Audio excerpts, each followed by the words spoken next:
This is Autoline Daily, the show dedicated to enthusiasts of the global automotive industry.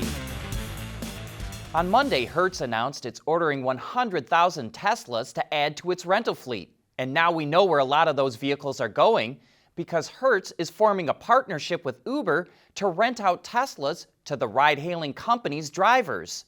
Starting on Monday, drivers in LA, San Francisco, San Diego, and Washington, D.C. can rent Teslas through the program. A nationwide expansion will soon follow. By 2023, 50,000 Teslas will be available to Uber drivers, and it could expand to 150,000 if the program is successful. Participating Uber drivers receive a preferred weekly rate for Hertz rentals, which includes insurance, maintenance, and unlimited miles.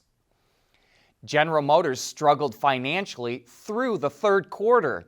It sold nearly 500,000 fewer vehicles due to the chip shortage. That caused revenue to drop by $8.7 billion. Its net profits dropped by $1.6 billion, and it burned through $4.3 billion in cash. But at least it did post a profit. And maybe this is the beginning of the end of the chip shortage for GM. It says all of its plants will be up and running by November 1st. Some other tidbits we found in the numbers. GM paid $178 million to Cadillac dealers who don't want to make the transition to electric. Remember, Cadillac will only sell electric vehicles by the end of the decade. And in China, Wuling is outselling Buick and Chevrolet combined. The credit goes to that Hongguang Mini EV, which is taking the Chinese market by storm. Car sales in the U.S. have been hammered by the chip shortage, but now there's a glimmer of hope. Ward's Intelligence says the SAAR, or Seasonally Adjusted Annual Rate, will hit 12.6 million vehicles this month, up from 12.2 million in September. That would be the first month-to-month increase since April. Sales are also expected to increase in November and December, which could be the start of long-term growth. But it is still too early to celebrate. It's going to take a long time to build back decent inventory levels. Mobility is becoming electric, connected, and autonomous, just like the manufacturing world. But will always be one thing: a reliable partner for our customers.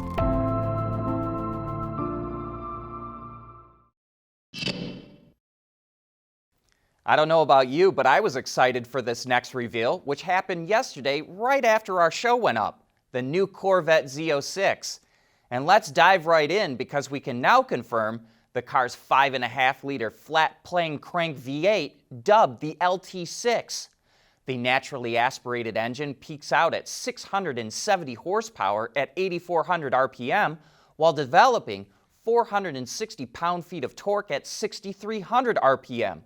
All of that is fed through an 8-speed DCT, and Chevy engineers say they've seen 0 to 60 as low as 2.6 seconds with the optional Z07 package. But before we dive into that, let's look at what makes every Z06 unique. Wider fenders to accommodate bigger wheels and tires, 20-inch up front and 21-inch in the rear, unique front and rear fascias with larger openings for more cooling power, a reconfigurable rear spoiler, larger front and rear brake rotors as well as 6-piston front calipers, specific suspension tuning, including magnetic ride control, and there's 3 increasing levels of aerodynamic components. As for the Z07 package, its highlights include a carbon fiber aero setup with a larger front splitter, front corner dive planes, bigger rear wing, and underbody strakes, as well as unique suspension with specific calibrations, performance tires, larger Brembo carbon ceramic brakes, and available carbon fiber wheels that reduce weight by 41 pounds. The new Z06 will be made in both left and right-hand drive variants at GM's Bowling Green assembly plant starting next summer.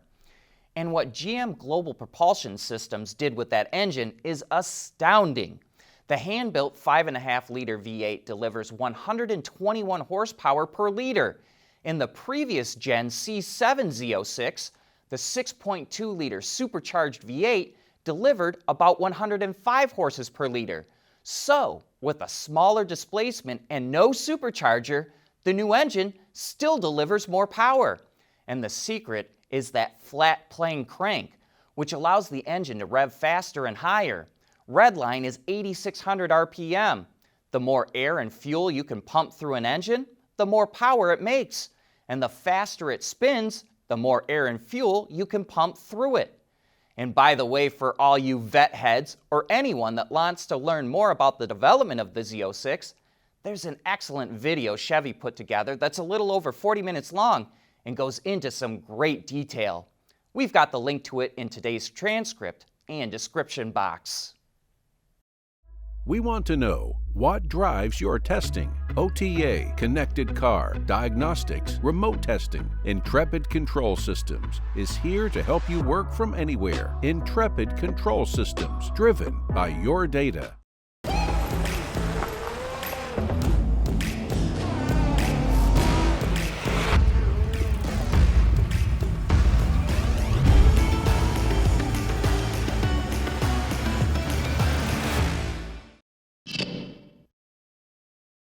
Stellantis is spending 30 billion euros through 2025 to electrify its lineup and is developing 4 platforms to build the vehicles on. That we already knew. But now Reuters reports that those 4 platforms will each support production of up to 2 million vehicles a year. The automaker is aiming to have electrified vehicles account for 70% of sales in Europe by 2030. But at the same time, Stellantis is moving forward with EV plans. Fiat Chrysler, which is now part of Stellantis, is nearing a deal to settle its diesel emission cheating investigation in the U.S., which dates back to 2015.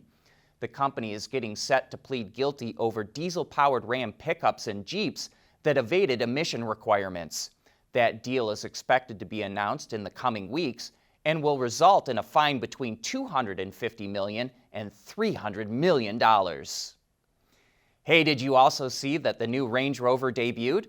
It's entirely possible you did, but didn't even notice it was the new model. While its competitors are offering blinged-out machines that really catch your eye, the new Range Rover is rather plain Jane. It's almost like it's going for the understated sophistication of the original iPhone. And same goes for the interior. It looks clean and simple. It's highlighted by a floating 13.1-inch center display screen that features the automaker's latest Pivi Pro infotainment system. Also note how the 13.7-inch instrument cluster has a floating effect as well, sitting just in front of the dashboard without any hard shell around it. Functionality increases in the new Range Rover with the option for a 3rd row of seats. To achieve that, it's now offering 2 wheelbases. And for ultimate functionality, the long wheelbase can be had with 2 rows of seats as well.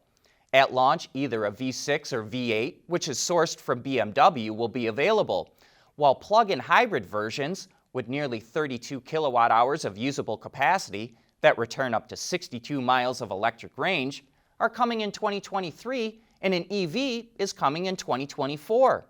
Another very useful feature of the new Range Rover, which starts out a little over $105,000, is 4-wheel steering, which is going to greatly reduce this large SUV's turning radius. Order books for the new model are open right now.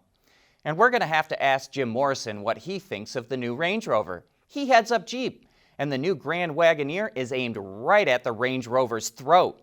And he's also our guest on Autoline After Hours tomorrow afternoon.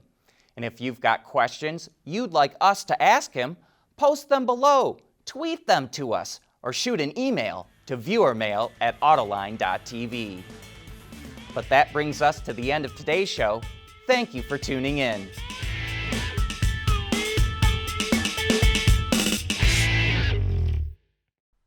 Autoline Daily is brought to you by Bridgestone, solutions for your journey. Intrepid Control Systems, over-the-air engineering, boost your game. And by Scheffler, we pioneer motion.